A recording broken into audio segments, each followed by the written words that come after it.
ప్రెయిజ్ the lord. బాగున్నారా? ఎందుకు అల్లా ఉన్నారు? నీవు భయపడుతున్నావా?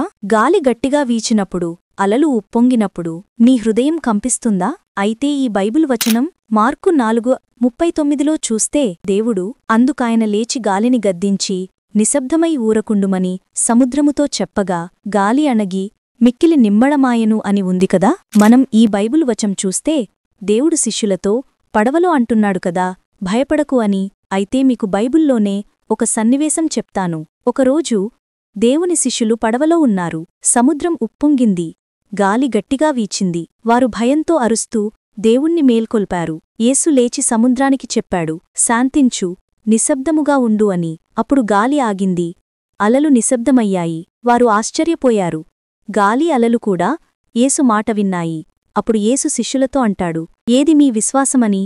అప్పుడు శిష్యులు ఏమీ చెప్పలేకపోయారు. అలాగే దేవుడు నిన్ను అడుగుతున్నాడు, నీవు ఏమని సమాధానం దేవునికి చెప్పుతావ్?